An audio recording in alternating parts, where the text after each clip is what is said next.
Hi, friends. Welcome again. It's Bob and Fran, your healthy aging advocates and authors. We are very excited and honored to have Dr. Brooke Goldner with us today. As many of you know, she's a plant-based physician who is one of the top doctors driving the whole food plant-based movement worldwide. She's a graduate of Temple University School of Medicine and was chief resident at UCLA Harbor Residency and holds a certificate in plant-based nutrition from Cornell University.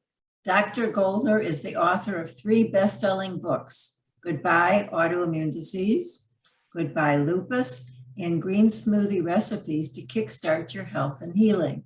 She's been featured in multiple documentaries, as well as many TV and radio shows and podcasts.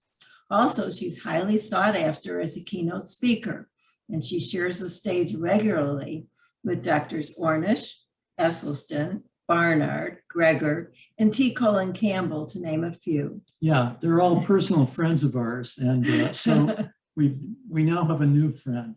But finally, Dr. Goldner has, as an extraordinary person, we admire her so much. She has now hit the big time by being nice enough to accept our invitation to be interviewed on our little YouTube channel. So please stay with us to the end, which I know you will, to get a wonderful free gift from our guest. So welcome, Dr. Goldner. We hope you and your family are happy and well. And we can't thank you enough for being with us today. It's my pleasure and my honor to hit the big time and be on your show. So thank you. We try to make it a point to make your day every time we see you. So, well, you made our day for sure. And we do appreciate your being here. So I'd like to ask sort of the opening question, if I may. You know, we follow you and have for some time on YouTube and on your website and elsewhere. And we know that before you became a doctor, you dealt with chronic illness yourself. And I wonder if you could tell us a little bit about that. And I think our viewers would enjoy hearing your story. Absolutely. So you're absolutely right. Before I got to wear the white coat, I was wearing that patient gown, drafty in the back, very, very uncomfortable. And yeah, I got sick at a fairly young age. I started getting migraines between 12 and 14. And then I started getting joint pain and rashes in my when I was 16, and the migraines got far worse. And I had pain that traveled all around my body. It could be in my shoulders, it can be in my knees, my fingers, my toes. And it was perplexing. I mean, we'd go to the doctor and they couldn't figure out what was wrong. I looked healthy, which people with autoimmune diseases often do. But then one day, I had been out in the sun with my friend at the pool. I had a terrible migraine. When we came back, my rash was really big. I was throwing up from pain. And then my parents said, okay, this is too far. And they called my doctor and we went to the emergency room. And that's when they finally diagnosed me. They said they saw the whole picture together and went, okay, between this rash that you have and your joint pain, this actually looks like lupus. And my lab test did confirm that it was lupus. Now, lupus is an autoimmune disease, meaning that your immune system, which is normally your best friend in your body, right? That's what protects you. It's what protects you from infections. It helps you repair damage if you bang your knee or, get any kind of injuries. It can help you find cancer cells, right? So your immune system is very important and it's usually working for you. But with autoimmune diseases, the function of your immune system gets disrupted. And instead of working for you, it actually starts targeting your own organs, where instead of destroying a virus or a bacteria, it starts destroying one of your own organs. So there's many different kinds of autoimmune diseases. Rheumatoid arthritis is mostly joint pain and fatigue. Scleroderma is in the skin. Sjogren's can be in all the mucous membranes. Lupus can be anywhere. So it's one of the most scary autoimmune diseases for that reason, is that it can attack any organ in your body, from your brain to your heart to your lungs, and very commonly your kidneys. So for me, when I was diagnosed at this time, they saw that there was an impairment in my kidney, and they sent me in for a biopsy the next day. And the day after that, I was in a nephrologist's office being told that I had severe kidney failure from the lupus that I didn't even know I had. I mean, there was no back pain, it was completely silent, but he said I had stage 4 membranoproliferative say that 3 times straight. What it meant is it was the most aggressive type of kidney failure. And he told us straight out that this is such an aggressive type of lupus nephritis, lupus in the kidneys, that with our current medications we have available, and this is now about 30 years ago, with the medicines we have available, that you're looking at, 6 months to full kidney failure. And at that time, if dialysis is the best thing we could hope for, otherwise you won't make it. So to go from joint pain and headaches and fatigue to you could be dead in 6 months, it turned everything upside down for my whole family. I'm an only child. My mother came here with her parents on a boat through Ellis Island as refugees after World War II. So they had survived the Holocaust and they were looking to live free of persecution and start over. So I was, firstborn generation in America, going to live the American dream. And here I was at 16, deathly ill. So it was really tough for my whole family. And that's one of the things that I learned, and that I always teach my clients and people on social media, is that you don't go through illness alone. The people who love you go through it with you. Sometimes they hurt more. Now that I'm a mom, I realize if my kid was going through it, I think I would feel their pain plus mine. And I know my mom did. But I have an incredible family. Coming from Holocaust survivors, they're pretty tough. But they also found a way not to be traumatized by what was done to them, which is a very unique thing, that they always were good at finding gratitude for what they had and for looking forward and enjoying the day rather than being stuck in the past. And so they taught me, every day you wake up free is a good day. You get to have a hospital and doctors that help you. You get to go to a good school. You're going to have a future. This is just what you can't choose what is thrown at you in this life. What you choose is how you face it. And you get through it, So I had a brilliant, amazing family to help me. My mother never gave me the option that I wasn't going to finish high school or go to college. And it's not just because it was a Jewish family. It was just that. But, it was that you have things to do in this world. So you have to do this. You have to take your medicines and you have to fight. And you have to go to prom, you have to go to college, you have to do these things that people do. And it really helped me a lot with just making lupus something that I had to live with and deal with, but it never became part of who I was. It was just, I thought about it as long as I needed to take my medicines, and then I moved on with my day as much as I could. Because really when you're sick, you have 2 options. You can be home with your pain and have your pain keep you company, or you can feel your pain and just do other things anyway. So at least you have the headspace to have something else, going on. And I needed that, especially because the nephrologist who was treating me told me that they didn't think the medicines that they had at the time would be helpful, that really what he thought was an experimental treatment would be good for me, using chemotherapy. So they still use Cytoxan chemotherapy for lupus nephritis to this day. And the theory behind it is that since people with cancer who get chemotherapy often die of infections because it shuts their immune system down when they get chemotherapy, they thought, what if we did it on purpose? Like rebooting your computer, shut it off, like give you high enough doses of chemotherapy to completely shut down your immune system to stop it from attacking your kidneys. And then maybe if we let it reboot, it'll start working again like your computer does. That was the theory. But at the time, I was one of the people they were testing it on. They didn't know how much to use. They didn't know how long to do it. So every month they'd raise the dose. Every month they'd just go up and up and up. And so I did that for 2 years straight. So from 16 to 18, I went to school, I studied, and I took chemotherapy and about 7 pills a day to be able to function through all that. And it was really hard. The chemotherapy was the worst of it. I mean, there'd be just a week after treatment where I didn't want to eat anything. I was weak. I passed out once from being dehydrated in one of my classes. It was very, very debilitating. I remember at one point even telling my doctors, I feel like I'm sicker now that I've come to you than I was before. Your treatment. Were you on Cytoxan yourself? Yeah, I was on Cytoxan chemotherapy, the entire time, So the good news is it worked, right? I mean, I'm sitting here right now because of Western medicine, and the reason I became a doctor is because medicine saved my life. My doctor saved my life. It was excruciating. It was difficult, but it worked. And finally, after 2 years, the final chemotherapy session I had was a week before I went to college. So I still graduated in the top 10 of my class. I just studied I knew when my chemo was, so I would study around it, and I memorized my books, and I, you know, I had less time to socialize because I didn't feel well. So I spent a lot of time with my books, you know, just being nerdy. But I got to go to my dream school. I got a scholarship to Carnegie Mellon.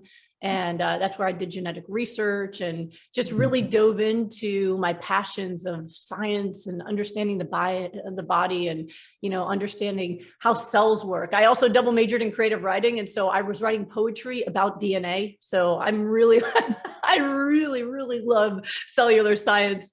But it was just, it was so fascinating to me. And it was poetic and beautiful to me too. The body to me is really a beautiful thing because it is both fragile and resilient at the same time. And I just find that so fascinating. But yeah, so that's what I did. And you know, how I got to where I am now is really just mostly perseverance and pushing through and managing my stress and taking my medicines.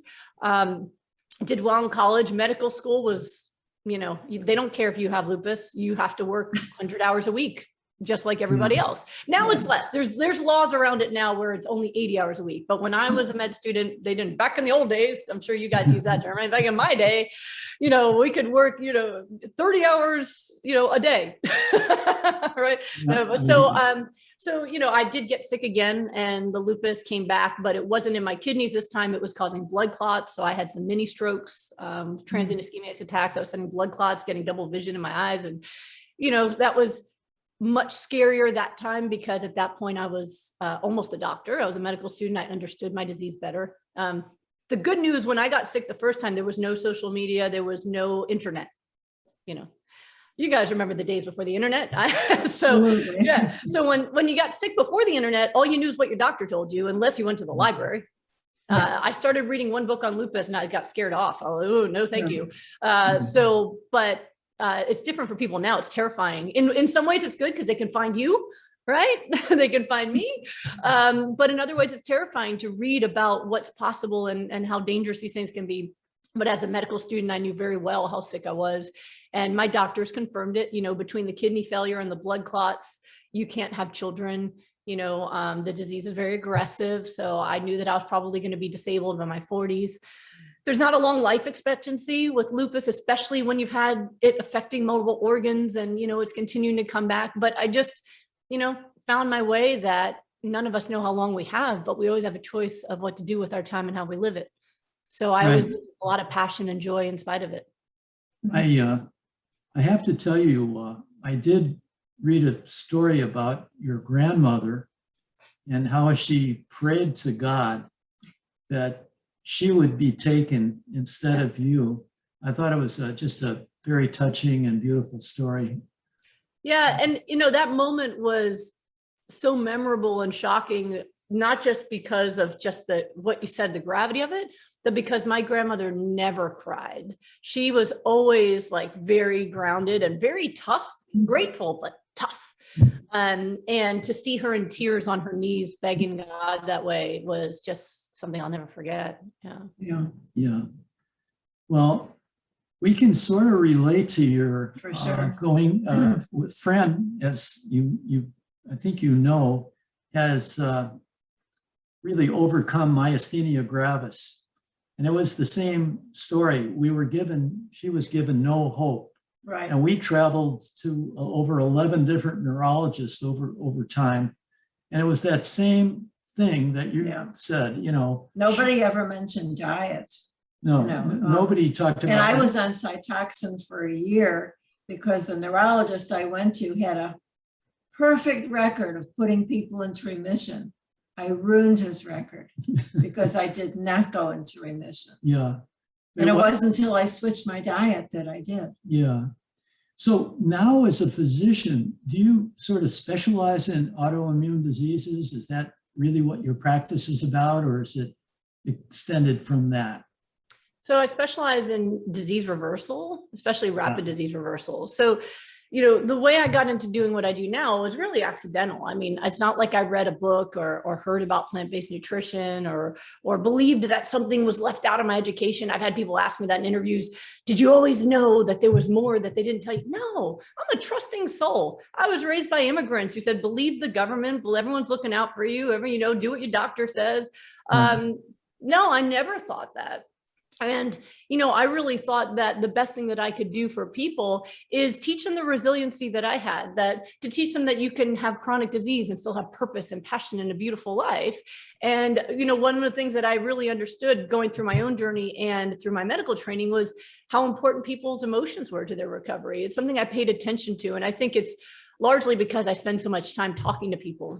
Doctors don't typically get that much time with people, but as a medical student, you do. And I used to sit with families and talk to them and talk to patients, and the people who were happy and felt loved and hopeful, they had miraculous breakthroughs, and people who were alone and depressed often had trouble healing, even with basic issues. So I really became obsessed with that. And I became a trauma specialist and working with people and reversing serious, devastating depression and anxiety and trauma. And I thought, okay, that's what I'm going to do. And I started, and my goal was to rehabilitate people who were homeless. And I did that. I was the youngest medical director in LA County, working with homeless 18 to 25-year-olds coming out of juvenile justice and foster care and helping them rehabilitate. So that was what I thought I could do, the resiliency and the happiness and all of that I could help people the most with that. And that was really what my goal was. The way it all changed for me was accidental. I fell in love. This is what happened. And I met my husband, 𝗪𝗏, and he is an incredible person. It's actually his birthday tomorrow. So happy birthday. Oh, happy birthday. But when we met, he was already very well known. He was on TV as a metabolism expert, helping people, celebrities get six packs after partying too hard, on MTV, which I don't even know if that's cool anymore, but back then MTV was very cool. And so he wanted to marry me in spite of my illness. Which is really remarkable. I mean, you guys should talk to him sometime. He cries as much as I do, but his best friend had died from cancer when they were in their 20s. And he had said that he had never met anyone except his best friend that connected with him on that deep level until he met me. And then he found out I had a deadly disease too. And he still decided to marry me anyway. So what he went through, I can't even imagine. I can't talk about without tearing up, but that I did tell him, I can never have your children. I'm not going to live a long life. You're going to have to take care of me when I get disabled. It's a tough sell. I thought it was a tough sell, but for him, it wasn't. He said, I'd rather live a short life with you than a lifetime with anyone else. And let's just make this the most beautiful life you could ever have. And I went, well, yes, let's do that then. So the reason that I changed my diet is because of him, that I wanted to lose weight for my wedding. I was on hospital food, which is very good for hospital business. You want to be overweight and sick, you eat hospital food every day. Absolutely. You'll end up a customer. And so, doctors in the hospital, that's what we're eating as well.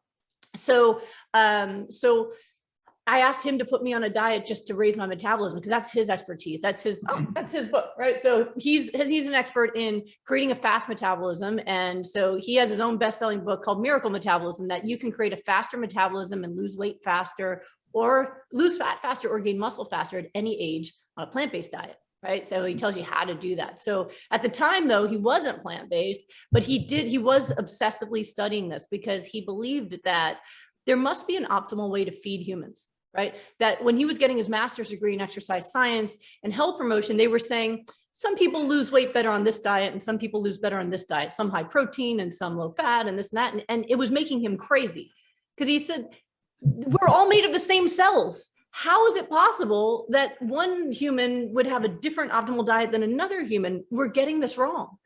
If we're all made of the same stuff, there's got to be one best way. So that's what he was focused on studying. And he was getting amazing results at that. People were losing fat really fast and they were, gaining muscle quickly. And I said, okay, I want to do your diet, except I was a vegetarian. And he at the time was still telling people to eat free range meat, less inflammatory, kind of like what paleo is now, but this was 16 years ago before people were using that term.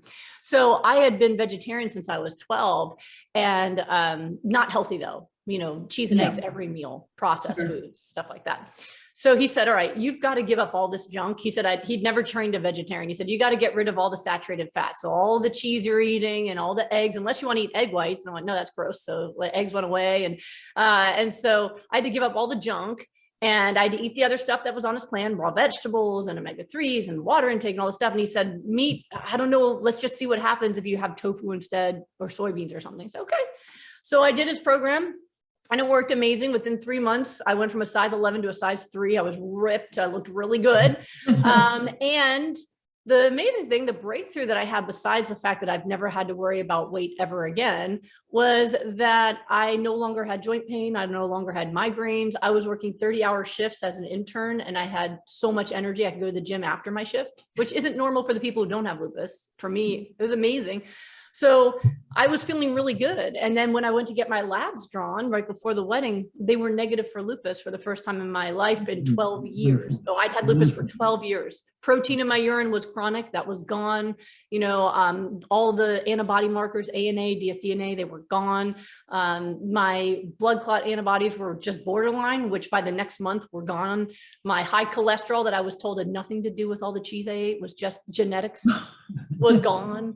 I think my cholesterol was like 165, you know, so it was really weird and nobody could explain it because I'd been in remission before. Unlike you, I actually had remissions from my medicines, but remission meant my symptoms were better and I wasn't currently dying, but I was still taking medicine. I still had protein in my urine. I still had some, you know, I would take pain medicine for my joints and for my migraines, but my kidneys were stable, you know, that kind of thing. It was like, okay, that's remission. Yeah. This was just, there was no evidence of disease. So that was 16 years ago. In October, it'll be 16 years that I've been lupus free. And even when it happened to me, I still didn't know it was gone for years because I had just graduated medical school. It had been programmed in here that I had an incurable disease since I was 16. So I thought I still had it. It just wasn't visible. I wasn't seeing it. It was just, so I always tell people, don't get mad at your doctor if they don't believe you when your disease is gone. It was my body. And I still kind of took me time to realize it wasn't there. And really until I had my first son against medical advice 4 years later. And had no problems at all. I had my second son. I've never had a relapse of any symptoms or lab tests. But yeah, after my first son was when my husband and I became obsessed with trying to understand the cellular basis for what happened to me. And so, you know, I just started working with a couple right before I started talking to you. I'm doing rapid recovery with someone. So it's when they have like unlimited access to me for 4 weeks by phone or Zoom, whatever. So we were just talking and they said that one of the things they love is that I have an actual protocol that's it's science-based, it's cell-based. It's not just like a vague, don't eat animals, eat plants kind of thing. And the reason I have that is because we really went back to understand the science of how does nutrition affect cellular function? How does nutrition affect cellular repair? How does nutrition affect immunity? And when we put that all together, we realized we'd really created the most anti-inflammatory protocol you could really have. Then we tested it for a year on people to make sure that we always got the same result. Because one of the things I don't like is a lot of people say, oh, this worked for me, just do what I did. But they don't know, did it get better because of what I did, in spite of what I did? Is all of this necessary? Is only some of this necessary? It's why people do well on a lot of diets, right? Like, you know, why do some people get worse on paleo and some people get better on paleo? Well, they're not doing the same thing. They're not doing the same, like, exactly. You need it to be specific. So, so I developed this protocol with my husband and we spent the past over a dozen years working with people all over the world. We share the protocol for free online. Today, I just did a live Q&A for the public. Hundreds of people show up and I just donate my time for free to help people understand and be inspired and motivated and educated that healing is real, it's natural, it's repeatable. You just have to know what to do. You have to stick with it. And you know, you also have to take care of the other aspects of your life, your emotional health, your physical health. So when you ask me about my specialty, that's kind of it. You know, is I put people through complete lifestyle changes where we change not only their nutrition to optimally reverse disease, but I optimize every aspect of their lifestyle, their emotional health, their self-talk, everything we can help them overcome their emotional traumas because trauma leads to much higher rates of autoimmune. So I kind of go in and just repair everything necessary so that by the time they're done, they're not only healthier, but they're happier than they've ever been as well. Yeah. Do you talk about prevention as well? Yeah, absolutely. I mean, listen, it's always better and easier not to get sick than to reverse the disease. we're all about prevention. Yeah. Well, you know, I teach something called hypernourishment. And so that's where my protocol comes from, is that if we intentionally overdose somebody in the nutrition used by your body to repair itself and optimize your immunity, then one, you can reverse damage to your cells, right? You have about 100 trillion cells. They all need nutrition. So if you're only having a little bit of healthy food or not enough, you're never going to fully reverse your illness, right? And that's why people sometimes they'll feel better, but then they eat one thing off plan and they feel worse kind of stuff, right? But if you don't have any symptoms and you add those ingredients to your life, well, you can prevent yourself from getting them. So, I really think that hypernourishment should be a part of every diet, including plant-based diets. I've had some plant-based celebrities who've come to me where when they get sick, they come to me to fix it. Like Ellen Jaffe-Jones wrote the foreword to my book, Goodbye Autoimmune Disease, because she's been a plant-based athlete for a long time and always thought she was super healthy. Then she got psoriasis. And she went, how do I get psoriasis? I'm plant-based. But she wasn't hypernourishing. She wasn't eating raw vegetables. She wasn't getting enough water intake. She wasn't getting omega-3s. Within 2 weeks of doing hypernourishment, all of her rashes were gone. Oh, great. So it's an important part of prevention as well. When you're eating a plant-based diet in general, it's great because you're not eating the things that hurt you, right? So the meat and the dairy and the processed foods, they're not hurting you, but you also need the right nutrition to repair damage or prevent damage. If you have it every day, you can prevent yourself from getting sick as well. So that's why I still do it. Look, I'm sitting right here right now. I got my green smoothie. I got my water. This isn't a plant. This is just what I do all day to keep my energy up, my health good. And then I also eat cooked plant-based foods as well. And I've maintained really good health for, again, it'll be 16 years next month. Yeah, you're a year ahead of me. I'm on 15 years.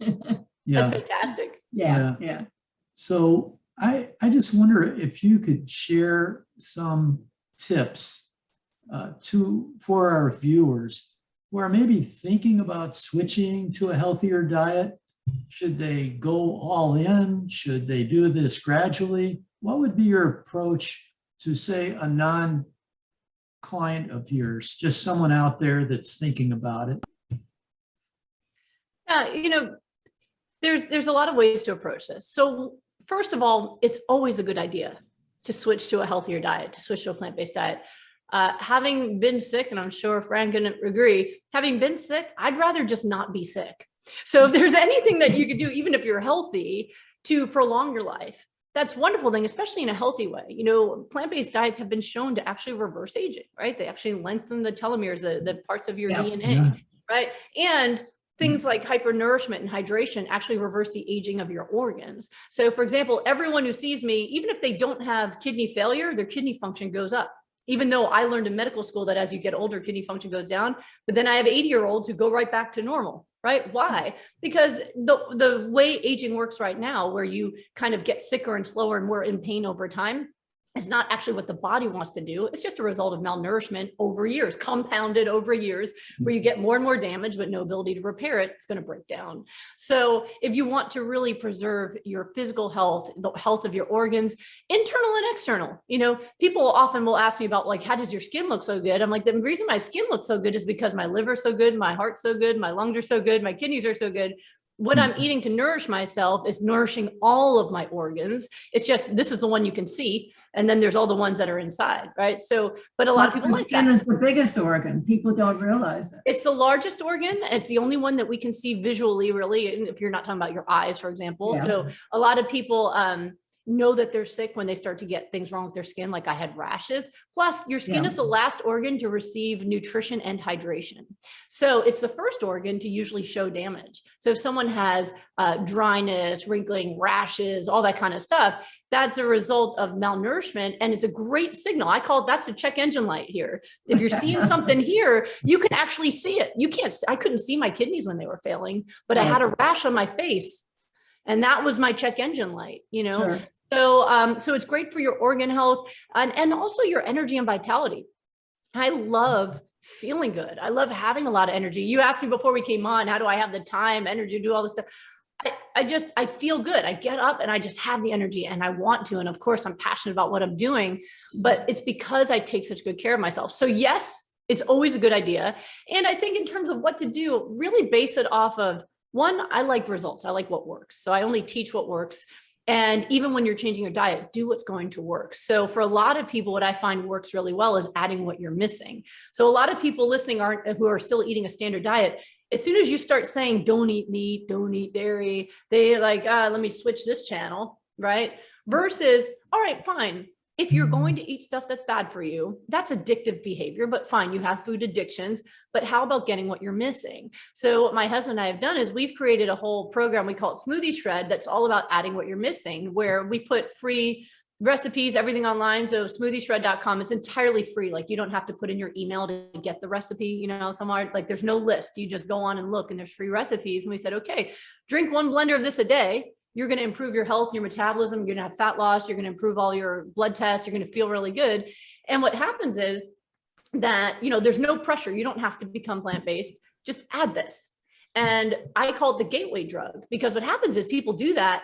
And one, they're going to eat less other stuff because it's filling. You've got all your greens in there and your omega-3, flaxseed, chia seeds, you have your water intake, right? So you're going to eat less because you're full. 2, you're going to feel better because you're going to feel the difference between nourishment and then whatever you're currently doing. And so what often happens is people have their smoothie and they feel really energetic and good. And then they have their burger and they feel terrible. And they go, you know what, maybe I'll have a salad. So it's kind of that gateway drug into eating that plant-based way without the pressure that you have to do it perfectly in order to be in our club. So I welcome people all along the path to say, the more you eat of the good stuff, the better off you're going to be, and take it at the speed that you will be good at, that you will actually get results with. The only thing that's I would say would be an exception would be people with severe disease. So I've published reversing end-stage kidney failure using my nutrition protocol. If someone's in kidney failure, even a bite of meat can lower their kidney function. So we have to go into an extreme program of pure hypernourishment to save their life. But if you're in pain and you're tired, but your organs are okay, start by adding what you're missing. Start building that up, building your confidence, building up your recipes, and take yourself there at the speed that you're willing to do it. So it's really interesting stuff. Could you think of maybe an example or two besides the psoriasis example? Maybe share a couple of success stories that are, you know, real life. Gosh, you'll have me here for the rest of the day, because I mean, this is what I do full time. Is I have, so for example, rapid recovery groups where I can have anywhere from 30 to 60 people all doing it at the same time and getting these massive results. So every day for me is results day of enormous proportion. I've helped thousands of people reverse their diseases, but I can give you some examples that popped to my head. Okay, the group that we just finished, we had someone with lupus nephritis, and she's on dialysis, hasn't urinated on her own for a very long time. At week 3, so every week her kidney function has gone up. On week 3, she started urinating again, 3 cups a day, over 3 cups a day. She finished a group 2 weeks ago. She's still sending me labs every week getting better than before. So she's trying to get off dialysis. And this is, by the way, considered medically impossible. Once you're on dialysis and you stop peeing, that's it. But she's coming back, right? Another person from my group, I just posted his video, Bernard, he 77 with glaucoma. By week 5, normal eye pressure, no more glaucoma at all. And he goes running every day. And he's wonderful because, you know, he said that he was kind of a grouchy guy. You know, he's grouchy old man, not that 77's old, right?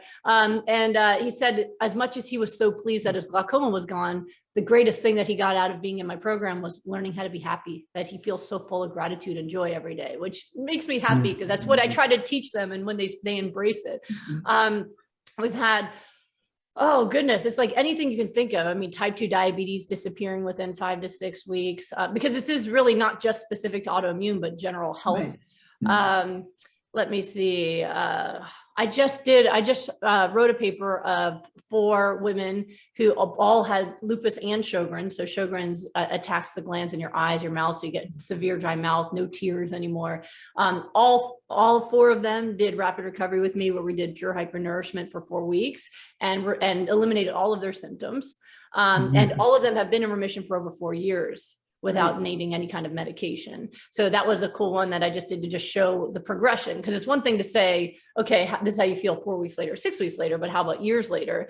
And one of them, Rachel, is someone who's made a video for me a long time ago. She did rapid recovery for lupus and Sjogren's in her last month of pregnancy. And she did it because she always ends up in the ICU every time she tries to get pregnant or delivers. And after 4 weeks, she felt so good. She was running around teaching her daughter to fly a kite right before going in for her C-section. Well, she just celebrated, I think it was 2 months ago, 4 years since she did the program. And her baby that was in her belly when I met her is 4 years old. And she just had another baby with no relapse of disease, perfectly healthy, no medications needed at all. Yeah. So, whether it's scleroderma, multiple sclerosis, I was just talking about this in my Q&A, that we've had multiple people after doing 6 weeks of rapid recovery in my group who had multiple sclerosis, who not only had symptomatic improvement where they're up and about and running and moving, but had their most recent lesions gone from their MRI. Wonderful. So actually seeing MRI confirmation of the reversal process, although all the doctors who saw them said, maybe it's artifact because lesions don't go away. So maybe that last lesion wasn't really there. And it's weird, the stuff people make up, but I have yet to see something that we can't fix that's inflammatory. In fact, it's so hypernourishment, especially in rapid recovery, is so effective that if I don't see a change in that period of time, I'm able to rule out an inflammatory process that, okay, this isn't inflammatory. Let's figure out what it is. And I figured out like a joint infection versus mercury toxicity versus trying to think of some of the other ones. Oh, muscular issues. It's not actually the joint, it's the muscle around the joint. So it really is, it's an incredible thing. And I could fill your day with stories from people. And to me, it's not even about the symptoms or the diseases, but about each person. People going from disabled to work, to get married, to live their life again, to feel like that they have a second chance at living. I actually recently have had people do my rapid recovery group, not for autoimmune disease or inflammatory disease, but for depression. We just had 3 different people do that. And all of them went from moods from 0 to 2 to 8 or higher. Just learning not just the best way to nourish their bodies, but their spirits and their self-care and their self-talk. And so it's just a beautiful experience. And it's why I'm so passionate and happy to do this work. Yeah. One thing that a lot of people keep saying to us is, my partner or my spouse is not supportive of my whole food, plant-based diet. How do you advise people who run into this problem where the person they're living with just is not cooperative? You have to communicate. I mean, isn't that part of relationships, is communication? When I met my husband, I was vegetarian and he wasn't, but we had mutual respect and admiration. And, even when I changed my diet, I changed it first. He was still eating meat. And so I would have I would make a giant salad for dinner. And then if he wanted meat, he would go outside and use his Foreman grill and make his because, he's a grown man. And if he wants to do that, he can. But there was mutual respect and admiration always. So I think that a lot of people, if they're having trouble with their partner in terms of changing diet, they're having trouble in other areas as well, I suspect. And so you have to be able to communicate. And I think the biggest problem I see is often when there's kids involved. Well, who's right with the kids? And I always say, listen, if you're the one doing the research, if you're the one that's learning this and understanding this, then you have that conversation with your spouse to say, if you want to watch and read the stuff I am and have a great conversation about it and choose together from an informed standpoint, then let's do that. But if you don't want to get informed, then you should let me drive when it comes to what we feed the kids. You do what you want to do because you're grown. So, but really, I would think that if you communicate and you talk about what it means to you, that you'll be able to have some kind of understanding, even if the understanding is I'm going to do what I do and you're going to do what you do. What I have a problem with is when people say, I have to cook food for my partner. Usually it's the wife saying it about the husband. I'm not saying that all husbands that way, but oftentimes that women say, oh, well, I have to make meat for my husband. And I go, no, that's not true, because he's not a man baby, right? You didn't marry a baby. If he wants to eat how he wants to eat, that's up to him. But if you want to make food for the family, make healthy food for the family. And if he wants to make something else, then he can do that. But I think that cooking unhealthy food for somebody else is enabling them the same way as buying a pack of cigarettes for a smoker. I would not buy a pack of cigarettes for a smoker, and I would not cook meat for somebody that I care about. I had somebody in my rapid recovery group who did great. Angela, she was actually in one of my case studies, who reversed her scleroderma and her Sjogren's. She had saliva in her mouth for the first time since the 80s. She said she was drooling because she didn't know what to do with it, right? And she looked like she had plastic surgery because her skin looked so good. And she was making bacon and eggs for her husband. I said, do you want to kill him? Do you not like the husband? I was like, what are you doing? Right? But it's like, oh, he needs me to do that for him. And I was like, I think people avoid the conversation. For me, it's, listen, I love you too much to give you something I know will hurt you, but I also respect you enough that if you choose to do something else, you can. But this is what I'm preparing for the family. So I do think that, so that's boundaries.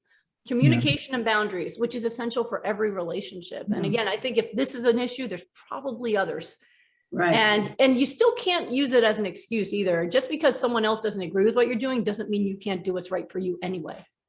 Good. Yeah. That's also self-love. Yeah. Yeah.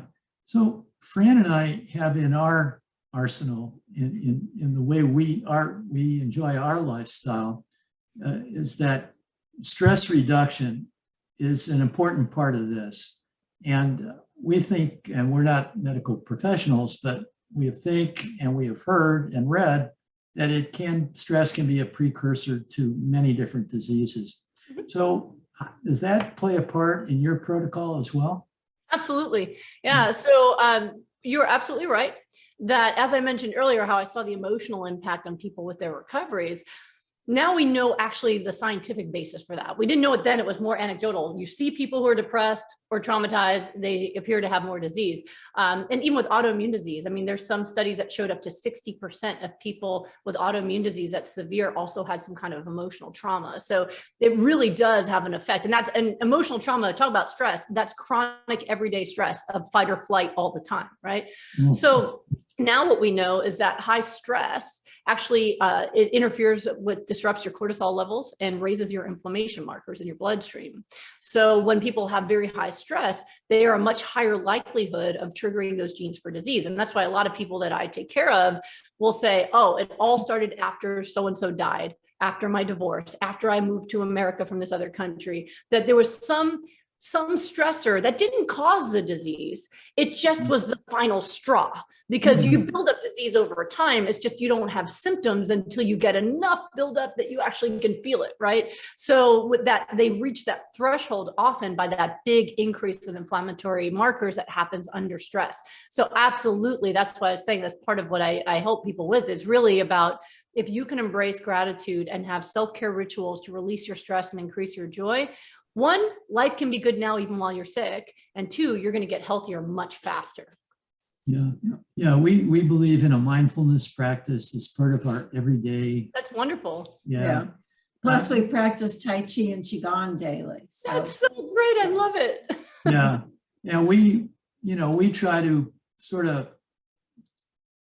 be a role model for the people that watch us and follow us. And getting back to reversing your age, I mean, I'm actually 104, but I keep reversing every year, so I down feel to good 81. about it.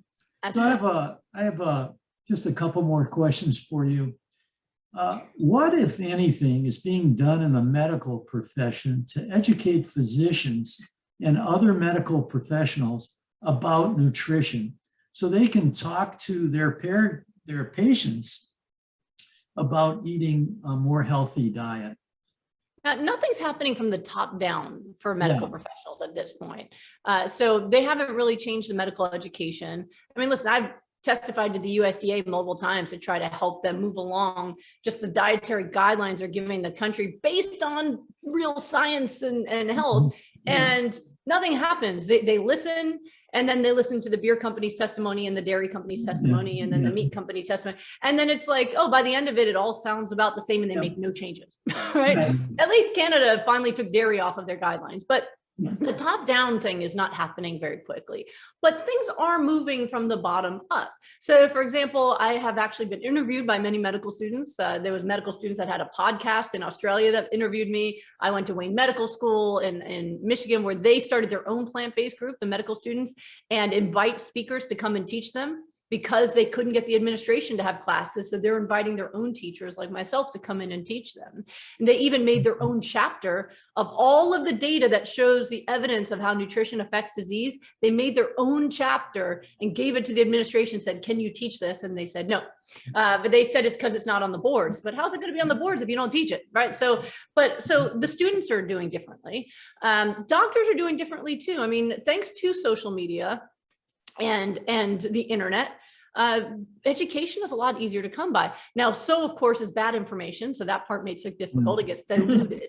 But those of us that are scientifically minded and not just going by fad diets really can learn the difference and understand it. You know, I have a lot of doctors that when they watch my classes go, okay, now I get it. It makes sense. This is real. This is scientific. And I have a lot of doctors and nurses and pharmaceutical reps who do my programs because they understand that this is a scientific process, right?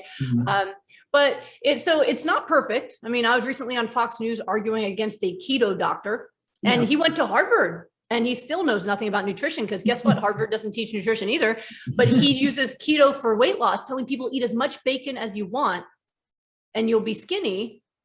And my answer was there's lots of ways to be skinny while getting cancer. You can use cigarettes. You can use bacon, right? There's a lot, but how about actually, and also heart attacks. I mean, what are you doing with these people, right? I mean, Atkins was the original keto guy and he died of a heart attack. Exactly. We see that often. You just need a smaller coffin. Yeah. So, you know, it's hard because, like I said, there's a lot of conflicting info, mostly driven by either, you know, industry or just lack of education in this area, where kind of like what I said before, I did this and I lost weight. It must be good. You do it too. But there's lots of ways, like I said, to do it in a healthful way, but people are changing it. And the fact that we have something called lifestyle medicine that didn't exist before, right? Now, I predate lifestyle medicine, but I agree entirely with it, right? So all of this is new, and it's the doctors and the medical students who are driving it forward. So that is really, really good. And it gives me a lot of hope. You know, I've taught rooms of hundreds of doctors, one time 600 healthcare professionals from all over the world, right? So they want the information. But 600 compared to the millions out there is still not enough for the people who are sick right now. So, I mean, it's one of the reasons why I share my protocol for free and I do my Q&As for free is people can feel safe that I'm not being paid by Big Kale. There's no big profit. Big Kale. Right? It doesn't exist. I'm donating my time. Why? Because this is real and this is true. I've been through it and I want to help, right? So it's just one of those things where, you know, the truth is going to win. The truth will always win. So, you know, if we keep showing it and sharing it over and over again, then eventually it will just become normal, just like smoking. Eventually, smoking went from what everybody did to something that's like, oh my God, you smoke? Like what? I believe that will be what happens with meat and dairy, that, oh my goodness, you do that, right? So it was kind of funny. I don't know if this just popped into my head. You ever watch Star Trek: The Next Generation? No. Oh my God. Okay. Well, I'm a big nerd and I love Star Trek. And I remember 1980s is when The Next Generation came out. And in the first episode of Star Trek: The Next Generation in the 1980s, they had these aliens come aboard the ship with their livestock. And everybody was so confused. And they asked the first officer, why do they have all these animals? And they said, well, they still have the barbaric practice of killing and eating animals, much like humans used to do. And I was like, that was 1980s. So it was kind of neat, you know, that now they had computers making all their food at that point, but it was kind of a cool idea. And I think it will happen that way, that it'll be this barbaric thing we used to do, like binding feet or wearing corsets, that's just, okay, people thought that was a good idea, but it's not. So it is changing, but it really is going to be a bottom-up change. And that's why I love what you guys are doing, and all the folks out there that are sharing what they know and bringing this information to the public, letting me share my information, that if we keep sharing it, it will eventually become something that the government will have to address. Right. As the people will push for it. Right. You know? So we have to fight the fight now, but it is happening quickly. The changes I've seen in the past 10 years are amazing. I mean, when I first started teaching this, people said, oh, she's snake oil salesman. They said, wait, she's not selling anything though. She's just selling it. But, you know, and then now it's like a given. Oh, of course you can, you know, no big deal. Of course you can reverse lupus. Like I rarely see anyone say otherwise. I know you're right, because the other day when I went to get some tofu, the store was out of it. Now, come on, tofu never ran out before. Right? Yeah, it's really amazing how much has changed. And what's cool is I don't even have to defend myself ever, because if somebody does write something negative as a comment, they get 5 other people saying, no, she saved my life. Like I just posted a reminder for my Q&A, and the first comment under it, I was just looking at it, was, this lady saved my son's life. And I'm like, I've never met this person. they just That's have great. listened to me online and then they Yeah. saved their child. Like it just, Yeah. I just wanted to cry. Like this is why we do what we do, right? So it will change, not fast enough for all the people who aren't willing to learn it, but the new generation of doctors coming out are more educated, more open, more Yeah. connected, and it will get better. Good. Well, I think it's about time we talk about that gift that you promised for our viewers. And I think the way to get it is just to go to Dr. Goldner's website at www.goodbyelupus, G-O-O-D, goodbye, B-Y-E, lupus, L-U-P-U-S.com. You sign up for free. We actually did it. You get some great recipes. You get some videos. You get to know more about the doctor. And it's a great way to get started or to continue on your personal journey to healthier living.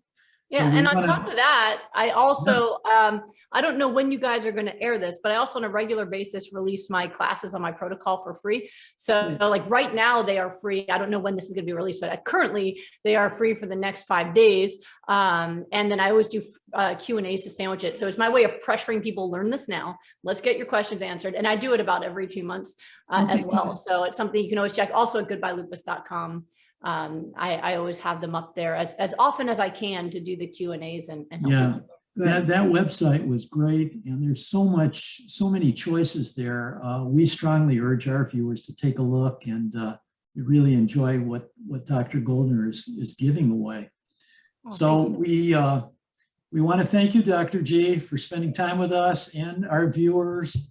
And while you're drinking your drink, you're getting healthy as you're doing this interview. That's great. And we want to thank all of you who are watching today. We'd love to hear your comments and what you think about what the doctor has said today. And be sure to share this video with others who might benefit from what the doctor was talking about. And we look forward to seeing all of you again Very soon. Bye for now.